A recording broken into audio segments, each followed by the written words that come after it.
significa diferentes coisas para diferentes pessoas. Tem gente que quer fama, tem gente que quer dinheiro, tem gente que quer ser um bom pai de família. Cada um quer uma coisa diferente. Então, eu digo que a minha definição de trabalho é a seguinte: sucesso é conseguir o que você quer, seja lá o que for. O que é diferente de felicidade. Felicidade parece uma troca de palavras, mas é querer o que você conseguiu. Para você ser feliz, ou estar feliz, melhor dizendo, você não precisa de mais nada. Você precisa aprender a viver o aqui e agora. Mas é interessante, porque não interessa onde você estiver, é aqui. Não interessa que hora for, é agora.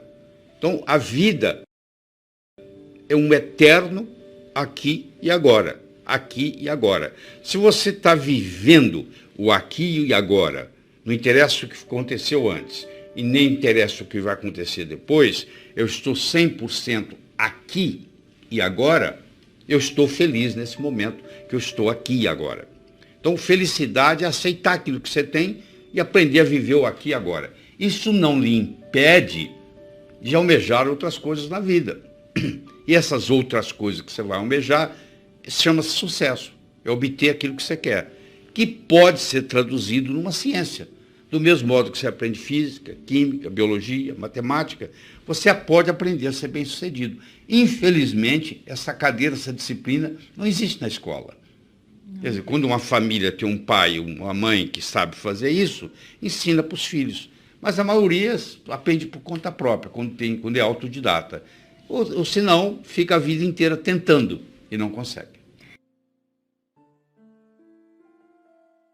Você tem aquilo que você acha que você merece. Então, olha a sua vida, olha a sua conta bancária, olha a sua família. Isso aí que você merece, que você acha que merece. No momento que você melhora a sua capacidade de merecimento, ou seja, você merece mais, o universo lhe entrega mais. Então, isso é muito importante entender. Tem gente que batalha, morre na praia, porque no fim acha que aquilo não pertence àquela pessoa, que não merece aquilo. Então, o automerecimento é muito importante. Do ponto de vista psicológico, não existe fracasso, porque fracasso é experiência de vida. Como é que você aprendeu a andar? Você levantou, caiu, até que um dia você andou. O erro pode ser altamente pedagógico, se você souber usá-lo. Porque o que é ter experiência? É você ter errado muitas vezes, até você atingir aquele nível. O Thomas Edison, que tentou 10.000 vezes para desenvolver a lâmpada incandescente, e um repórter perguntou para ele assim: mas você errou 10.000 vezes? Ele falou: não, eu descobri 10.000 modos que não funcionam. Você entendeu? Até que eu descobri um que funcionasse. Para ele, cada um daqueles já era um a menos, que era para ser eliminado. Então, se você conseguir cair, levantar, o cair, o Nietzsche dizia: aquilo que não me mata, me fortalece. Então, você que está aí me assistindo, que passou por uma situação difícil, e se você sobrepujou isso e está aqui, isso deu para você uma experiência de vida muito grande. Então, aquilo que não lhe mata, ele fortalece. Você saiu daquela experiência, seja ela tão desagradável como foi, você saiu mais forte. Está preparado melhor para a vida. Né? Porque o que é experiência de vida? É você enfrentar a dificuldade, sobrepujá-la. Mas se você cai e fica caído, aí acabou a história.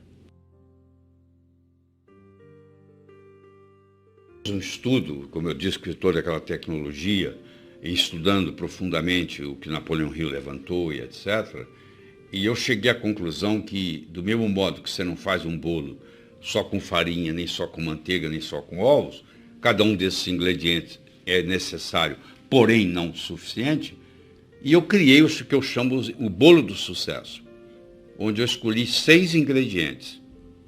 O primeiro é você ter uma boa autoestima, que funciona como um termostato, nós podemos discutir isso depois. A segunda é a sua capacidade de se comunicar, que é fundamental, principalmente no mundo de hoje, onde a comunicação é talvez o mais importante de tudo no sucesso. Terceiro é a sua capacidade de estabelecer objetivos, criar estratégia, criar táticas para colocar aqueles objetivos e implementá-los. A sua atitude determina a sua altitude na vida. a sua dedicação ao trabalho e a sua ambição saudável. Então são 6 elementos. Ó. É a boa autoestima, boa comunicação, saber estabelecer metas, ter uma atitude positiva, dedicação ao trabalho de uma forma inteligente e, hoje melhor do que ontem, adotei isso na minha vida, hoje é melhor do que ontem, amanhã é melhor do que hoje, ou seja, cada vez a próxima apresentação vai ser melhor que essa, é assim que a gente faz. Então, com isso aí, e aí você junta esses 6 ingredientes com a pitadinha do que eu chamo a diferença entre o profissional e o amador. O que difere o profissional do amador? Paciência e persistência. Porque o amador, se não der certo, ele chuta o pau da barraca. O profissional sabe que o amanhecer só vem depois da noite ter passado. Roma não foi construída em um dia. Então tem que ser de grão em grão a galinha enche o papo. Então tem que ser aos pouquinhos para chegar lá. Então eu coloco esses 6 ingredientes com paciência e persistência e o resultado só pode ser um: obter aquilo que você quer. O Einstein dizia que numa briga entre imaginação e conhecimento, a imaginação sempre ganha. Então, o que é imaginar? É visualizar. Então, é o chamado crer para ver. São Tomé dizia, eu preciso ver para crer. Eu acho que São Tomé estava enganado, desculpe. Porque, na realidade, você tem que crer para ver. Se o John Kennedy não acreditasse que, numa década, ele poderia colocar o homem na Lua, o homem não teria pisado na Lua. Se você for esperar alguém pisar na Lua, para você acreditar que é possível pisar na Lua, não vai ser você que vai chegar lá. Então, se você está esperando acontecer, é outra pessoa que vai realizar. Então, você tem que passar a crer para ver. Você inverte o processo de São Tomé. São Tomé é ver para quê, você é crer para ver. Então, quando eu me mudei para os Estados Unidos, a minha crença era de que em pelo menos 2 anos eu ia começar a dar aula para americanos de cardiologia. 8 meses que eu estava lá, eu fiz a minha primeira apresentação em Washington, D.C., no Distrito de Colômbia, para mais de 400 cardiologistas. Entendeu? E eu acreditava naquilo, eu estava trabalhando para aquilo. E não levaram 2 anos. Em 8 meses eu estava fazendo isso. Agora, se eu falasse assim, eu não acredito que isso vai acontecer, isso nunca teria acontecido. Você entendeu? Então, essa história de crer para ver parece um jogo de palavras, mas não é não. Você que está investindo, o que você está segurando? Você fala, não acredito, isso é impossível. Impossível alguma coisa que ninguém faz, até que alguém faça. Entendeu? Se fosse assim, todos os recordes foram batidos. A princípio seriam impossíveis, né? E aí vem alguém e bate o recorde, né? E aí vem outro e bate aquele recorde, porque acredita que vai acontecer. Então, se você levar esse pensamento para você, eu vou partir do princípio de crer para ver. E vou ter o futuro não como uma expectativa, mas como uma possibilidade. O que quer dizer isso? Se eu tenho um futuro como uma expectativa e isso não acontece, eu fico frustrado.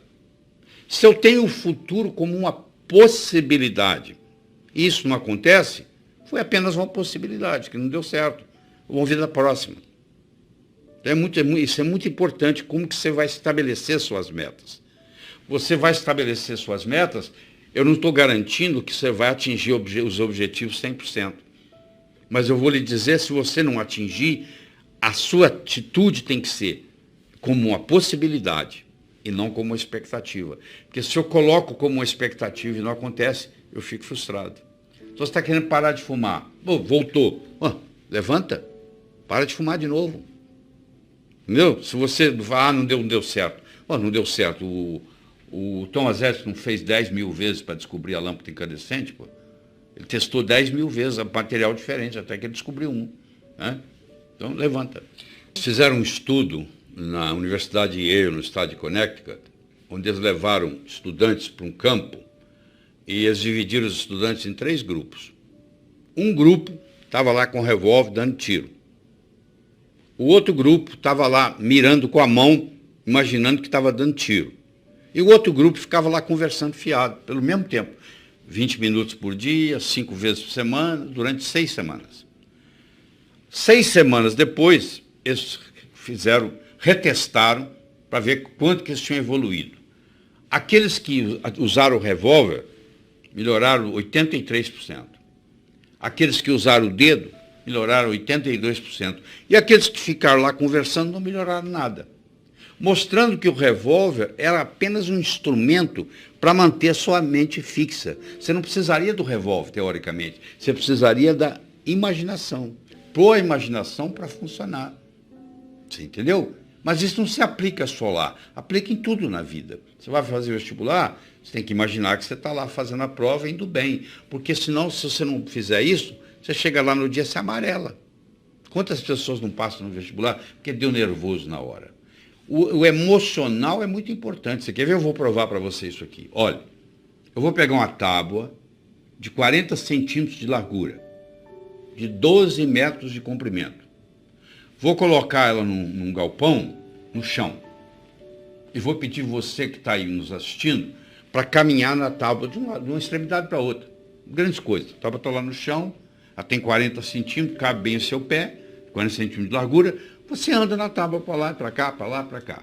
Eu vou pegar essa tábua, vou colocar entre dois postes de 15 metros de altura. E vou pedir você para ir de um lado para o outro. É a mesma tábua. Tem a mesma largura, 40 centímetros. Tem o mesmo comprimento, 12 metros. O que aconteceu agora? Você não andou nela lá no chão? Então, capacidade física para andar na tábua você tem, porque você andou lá no chão. Mas na hora que ela sobe, o que acontece? Entra um componente emocional. Ih, eu vou escorregar, ih, eu vou cair, ih, eu vou machucar. Entra uma conversa dentro da sua cabeça, que nós chamamos de self-talk, e essa conversa, infelizmente, é uma conversa negativa. Ao invés de ser uma conversa assim, ó, é igual estar no chão, pode ir que você vai se dar bem, não sei o quê. Só que não é assim. Ela vem, ó, você vai escorregar, você vai cair. Aí você começa a tremer. Conclusão, de cada 10 pessoas, 9 não andam. Você entendeu? Estou te mostrando que não tem nada a ver com a parte física. Estou mostrando que tem a ver com o psicológico. Quando eu começo a trabalhar com a imaginação, com a visualização, eu vou me preparando para andar na tábua quando ela está lá em cima. Porque uma coisa é você fazer prova no cursinho, outra coisa é você ir para o Enem. O Enem, a tábua está lá em cima aquele dia. Então, você pode saber no cursinho, você faz a prova, tira 10. Você vai no Enem e você é reprovado, porque lá a tábua subiu. Tem a parte emocional. Mas isso não aplica só lá. Isso aplica em qualquer coisa na vida. Então, você saber controlar esse emocional faz toda a diferença. Você não pode ofertar aquilo que você não tem. Se você não tem dinheiro, como é que você vai doar dinheiro para alguém? Se você não tem comunicação, como é que você vai se comunicar com o outro? Você só pode dar aquilo que você tem. Agora eu lhe pergunto, se você não tem amor próprio, como é que você pode gostar dos outros? Se você não gosta nem de você. Não é estranho isso? Muito estranho. Então, o número 1 é você. Ó. Primeiro você cuida de você. Você viu no avião? Lá vem a aeromoça lá e fala assim, ó, se por um acaso cair a concentração de oxigênio na cabine, vai cair uma máscara. Se você está com a criança, você faz o seguinte, você primeiro põe você, para depois cuidar da criança. Ou seja, let me be a better me for me, and I'll be a better me for you. Deixa eu ser uma pessoa melhor para mim, eu serei uma pessoa melhor para você. Você entendeu? Então, eu só posso dar para você amor se eu tiver amor próprio. Então, eu tenho que aprender a gostar de mim mesmo. Porque é interessante, se eu gosto de mim mesmo, eu nunca vou me sentir sozinho. Eu tenho eu como companhia. Se eu gosto de mim, eu vou querer ficar comigo. Eu não tenho essa história. Aí a pessoa, mas como é que você não tem solidão? A solidão é você, aquele que não fez amizade com si mesmo. Você, para ser médico, você tem que fazer medicina. Você, para ser engenheiro, você tem que fazer engenharia. Você, para ser advogado, você tem que fazer direito, passar na OAB, etc. e tal. Você, para ser pai ou mãe, você só precisa copular. É só ter relação sexual que as crianças nascem. Então, o seu pai não fez curso para ser pai, a sua mãe não fez curso para ser mãe. Então, o seu pai e a sua mãe, na melhor das intenções, cometeram muitos erros com você. Como os pais cometeram com eles. Como você comete com seus filhos. Como seus filhos vão cometer com seus netos. Um grande erro que que eu gostaria de discutir com você aqui agora, você que é pai, que é mãe, vai ajudar muito, é o seguinte, olha que interessante. Qualquer palavra que eu falar aqui, ela tem uma representação visual na sua mente. Você quer ver? Olha, vamos lá. Vaca. Olha, veio uma vaca na sua mente, não veio? Tá bom. Vamos lá. Porta. Olha aí. Veio uma porta na sua mente, não veio? Caneta. Veio uma caneta na sua mente. Agora, olha que interessante. Olha o que vai acontecer na sua mente agora. Olha. Não. Veio um vazio, não veio? Não existe uma representação visual para a palavra não na sua mente. Se eu falar assim com você, ó, não pense azul, o que você está pensando? Não pense numa maçã, nem com casca, nem sem casca, nem verde, nem madura. Você está pensando em quê? Olha que interessante. Quando eu falo a palavra não, o que vem depois do não é que interessa. Não perturbe a sua irmãzinha. Eu já falei com esse menino 1000 vezes e continua perturbando. Você está mandando ele perturbar. Mas como é que eu vou educar meu filho? Você vai falar para o seu filho o que você gostaria que ele fizesse. O que você quer que esse menino faça? Eu quero que ele trate bem a irmã. Então você fala com ele assim, meu filho, trate bem a sua irmãzinha. Você tem que falar o que você quer e não o que você não quer. Você olha isso, eu gosto muito de MMA, eu vejo o treinador que é bom, o treinador que é ruim. O treinador que não sabe isso, ele fala assim, ó, não deixa a sua cara na reta. Não deixa, o que você vai deixar? A cara na reta. Você entendeu? Então, eles fizeram um estudo, mostraram que uma criança de 8 anos recebeu, durante a vida, até então, mais ou menos 100 mil não. Não faça isso, não faça aquilo, não faça aquilo. E isso tudo está comprometendo, porque como o não tem uma representação visual na mente, acontece o que vem depois do não. Então você que é pai e mãe, deixa eu lhe dar uma dica. Toda vez que você tiver para falar não, você pensa 2 vezes. Você fala assim, mas o que eu quero? Não assista a televisão antes do jantar. O que você quer que ele faça? Brinque lá fora. Brinque lá fora antes do jantar. Só assim que você educa. Você não consegue educar uma criança com não. Quando ele chega na fase da adolescência, pior ainda. Aí que o não vale nada mesmo. Você entendeu? Quer dizer, mas isso aí você vai culpar quem? Seu pai, sua mãe? Mas eles também não sabiam o que eles não sabiam. Igual você não sabe o que você não sabe.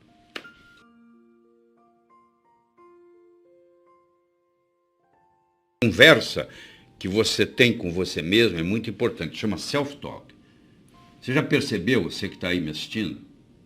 Você já percebeu que, à medida que eu vou falando, tem uma voz aí dentro da sua cabeça, fazendo comentário, eu concordo com isso, eu discordo daquilo. Desde o momento que eu comecei a falar, você começou a ter um diálogo com você mesmo. Esse diálogo aí, vamos conversar sobre ele. A pergunta que eu tenho para você é muito simples. Esse diálogo interno que você tem, ele é seu amigo ou seu inimigo? Ele te estimula ou ele te critica? Porque tem gente que tem um crítico dentro da cabeça, o tempo todo, criticando. Pode ser a voz da mãe, pode ser a voz do pai, pode ser a própria voz, mas é uma voz que está com você, não interessa onde você vai, é você prestando conta para você mesmo. Então você tem que fazer um cancela e aprender a tratar você com amor. Você cuidando de você. Se você não cuidar de você, quem vai cuidar de você? Você que vai cuidar de você. Então você tem que aprender a se comunicar com você mesmo. Essa comunicação interna, ela te traz tranquilidade. Enquanto você estiver criticando você mesmo, não tem jeito. Tem gente que está sempre pondo alguma coisa na lista para fazer, não acaba. Essa lista nunca acaba, não tem hora, é a lista, mas é o próximo. Você entendeu? Então, a comunicação com si mesmo faz uma grande diferença no sucesso. Pelo contrário, sabe o que vai acontecer? Você vai ter sucesso, mas você não vai ser bem sucedido, que não é a mesma coisa. Eu posso ser um grande cantor ou um grande jogador de futebol. Eu posso ter sucesso, mas não significa que eu sou bem sucedido. Como é que está a minha vida familiar, minha vida social, como é que está a minha saúde, como é que está a minha vida espiritual. Ser bem sucedido é muito diferente de ter sucesso. Você pode ter sucesso numa coisa, mas aos 40 anos de idade você está infartado. Será que valeu a pena? Não é isso que eu estou discutindo aqui. Eu estou discutindo é você ser bem-sucedido, que é muito mais do que simplesmente ter sucesso. Uma crença, uma vez estabelecida, tem como função única e exclusiva se perpetuar. Tanto é que na última discussão que você teve, quem é que estava certo? Claro que é você. O outro que estava errado. Aliás, sempre o outro está errado. Você já percebeu isso? Porque você está discutindo do ponto de vista da sua crença. Aí não te falei? Aí não te falei? A crença tem que falar assim, ó, se você pisar, se você estiver menstruada e pisar no chão frio, você vai gripar. Aí você, está vendo aí? Gripei. Se você acreditar que vai gripar mesmo. Se você achar que uma rajada de vento te gripa, eu fico imaginando o cara que mora lá no deserto, está no oásis, com aquelas rajadas de vento 24 horas por dia, ia viver gripado. Mas lá ele não tem essa crença, porque lá não dá para ter essa crença. Ele não viveria. Então a crença, ela pode ser limitante. O que é evoluir? Você está aqui para evoluir? É por isso que você está aqui sentado me assistindo hoje. Evoluir significa atualizar suas crenças.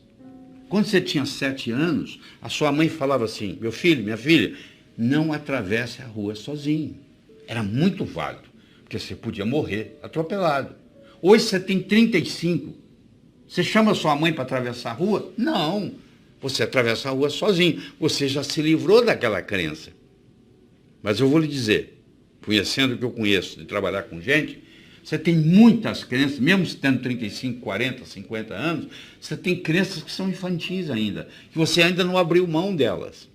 Evoluir significa se livrar das crenças obsoletas.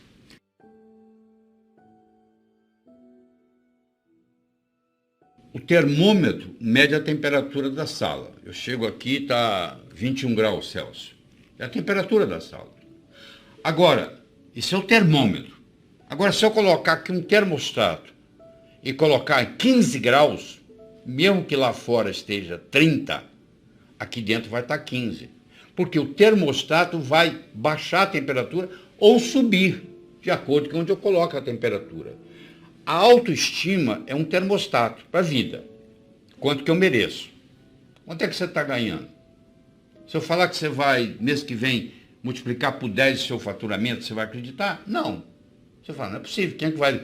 Se ganho um mês que vem, vou ganhar 10? Eu sei, mas por que você está ganhando 1 e o seu amigo está ganhando 4? Fazendo a mesma coisa. Com o mesmo talento. Pode ser que ele tenha um marketing melhor do que o seu. Pode. Mas pode ser também que ele tenha um termostato de autoestima melhor do que o seu.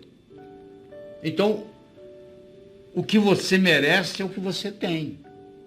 O merecimento que você acha que você vale está expresso aí na sua conta bancária, no carro que você dirige, na casa que você mora, na família que você tem. Está aí, ó. É só você olhar. Se você quiser mais, você tem que sentir merecedor demais.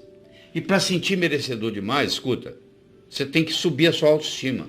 Eu tenho uma boa notícia para você. Ótima. Ela não é feita de cimento, ela não é feita de aço. A autoestima, ela é feita de linguagem.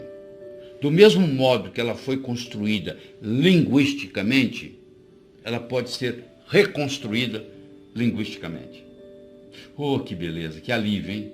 Quer dizer, qualquer pessoa, em qualquer momento, não interessa a idade, não interessa a situação, pode melhorar. É uma questão, só que isso aí não tem jeito de você delegar. Eu vou pagar alguém para fazer isso para mim. Isso não existe. Você vai ter que evoluir. O sucesso está aí dentro, ele tem que sair. Daí você tem que fazer isso ser externado. Entendeu?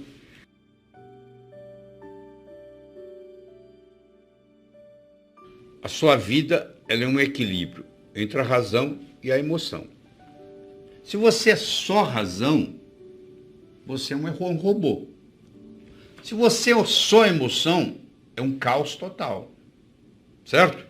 Então, um passarinho para voar não precisa de 2 asas? Você nunca viu um passarinho voando com asa só. Pois é, o ser humano, ele recebe um hemisfério esquerdo e um hemisfério direito, que tem propriedades básicas diferentes. No hemisfério esquerdo predomina a razão. E no hemisfério direito predomina a emoção. E é a porta de entrada para o inconsciente. Na escola, você aprende muito sobre a parte esquerda do hemisfério. Você aprende matemática, você aprende português, você aprende inglês, você aprende geografia. Tudo isso é parte esquerda do cérebro. Agora, a imaginação, a visualização, a emoção, tudo está do lado direito. Que você brincando, enquanto você brinca, por isso que é importante a criança ter a fase de brincar, você está desenvolvendo essa parte direita. Só que chega lá na frente, o que é que acontece? Você vai ter as pessoas que predominam o hemisfério esquerdo, eles são quase igual robôs, e você vai ter as pessoas caóticas que predominam o hemisfério direito, como é o cantor, como é o artista, como é o pintor, que desenvolve tanto direito que se não tiver um empresário não vai para frente, que eu posso contratar. Eu posso ter um hemisfério direito desenvolvido, ter uma criatividade muito grande, mas eu sou desorganizado, eu sou caótico. O que eu faço? Eu contrato um secretário, uma secretária, que vai administrar essa parte para mim. Contrato um empresário que vai cuidar dos meus shows. Então, eu deleguei aquela parte totalmente, eu não sei de nada. Onde é que eu vou estar hoje à noite? Fala que estou aqui. Me leva lá. Me põe no palco, que eu canto. Você entendeu? Agora, o ideal é você não precisar de empresário. É você mesmo administrar a sua vida. E para isso você vai ter que trabalhar tanto com o seu hemisfério esquerdo quanto o direito. Entendeu? Então você tem que ver qual é o seu ponto forte. Se é mais esquerdo ou mais direito.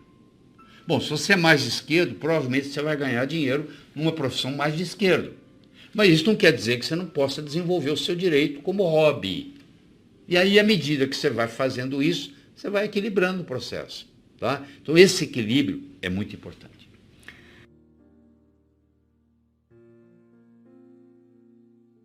Eles fizeram um trabalho em Harvard em 1953. Eles pegaram todos os formandos da Universidade de Harvard e perguntaram para eles assim, o que você vai fazer nos próximos 6 meses, próximo ano, próximos 5 anos, próximos 10 anos, próximos 15 anos, próximos 20 anos. A grande maioria, como acontece aqui no Brasil, não tinha nada por escrito. Não tinha nada, não tinha. Não sei, eu vou ver o que vai acontecer. Eu vou deixar a vida me levar. Né? Mas 3% daqueles estudantes, eles tinham por escrito o que eles iam fazer com 6 meses, com 1 ano, com 5, com 10, com 15, com 20 anos de formado. Em 1973, eles pegaram aqueles que ainda estavam vivos e fizeram uma avaliação. Então, aquele grupo que tinha por escrito era 3%. Valia mais do que os 97% junto em todos os aspectos. Então, eles viram se a inteligência era diferente? Não. O background familiar era diferente? Não. Tudo era igual. As notas que tirava na escola, a única diferença que fazia diferença é que eles tinham por escrito. Então, os nossos, por isso que a empresa multinacional, ela pega os objetivos do ano que vem e coloca até setembro por escrito. Tem que estar ali no papel. Então, é muito importante você colocar no papel aquilo que você quer para 2019. Não é só na hora da passagem lembrar disso. Aquilo tem que ser recordado com frequência. Você tem que colocar ali e você tem que datar. Como é que você transforma um sonho em uma meta? Você coloca uma data. Tudo aquilo que você colocou na categoria de algum dia não vai acontecer. O cérebro fala, tá bom, o dia que algum dia chegar, você vai no calendário, onde é que está algum dia? Não está lá. Não tem no calendário, não existe. Então você tem que colocar uma data. Eu vou emagrecer tantos quilos até a data tal. Eu não estou garantindo que você vai emagrecer. Eu estou te dizendo que a chance de você emagrecer aumentou 20 vezes, se você colocou a data. Porque ela deixou de ser um sonho e passou a ser uma meta. E você nunca pode esquecer a diferença entre meta e finalidade de vida. Deixa eu explicar. Você está em Nova York. Você quer ir para Chicago. Você pega seu carro, seu avião, dirige, vai para Chicago. Chegou em Chicago. Você está em Chicago, você fala assim, eu quero ir para Los Angeles. Você vai para Los Angeles. Chegou em Los Angeles. Agora imagine que você está em Nova York e você decide que você quer viajar ao oeste. Você chega em Chicago, tem mais oeste. Você chega em Los Angeles, tem mais oeste. Você chega no Havaí, tem mais oeste. Você chega em Sydney, na Austrália, tem mais oeste. A Terra é redonda. Você vai rodar, vai chegar no mesmo lugar. E vai continuar. Você nunca vai chegar ao oeste. Você concorda comigo? Sempre tem mais oeste. Quando uma coisa que você não consegue chegar, não chama meta, chama finalidade. Então, você descobrir a sua finalidade, ela só vai terminar no dia da sua morte. A sua finalidade de vida é viajar ao oeste. Isso não acaba. A minha finalidade de vida é transformar as pessoas de uma forma alegre e poderosa, com amor e sabedoria. Isso não tem chegada. É o dia que eu morrer que vai acabar isso. Entendeu? Então eu tenho que ter metas a curto, a médio, a longo prazo. Tem que ter os 3 tipos de metas. Eu tenho que ter elas por escrito. E eu tenho que descobrir qual é a finalidade de vida que está por trás dessas metas. Porque a finalidade de vida, ela te valoriza a sua meta. Vou dar um exemplo. Você imagina uma bolinha que eu jogo para você, você joga para mim, eu jogo para você, você joga para mim, eu jogo para você, você joga para mim. Começou a ficar cansativo, né? Mas se eu chamasse de tênis, mudou, né? Milhões de dólares por trás. Enquanto era uma bolinha para lá e para cá, você não estava dando valor. Na hora que eu falei tênis, mudou. É assim, uma meta que talvez não tenha importância, mas se ela está encaixada dentro da minha finalidade de vida, ela valoriza. E eu vou estar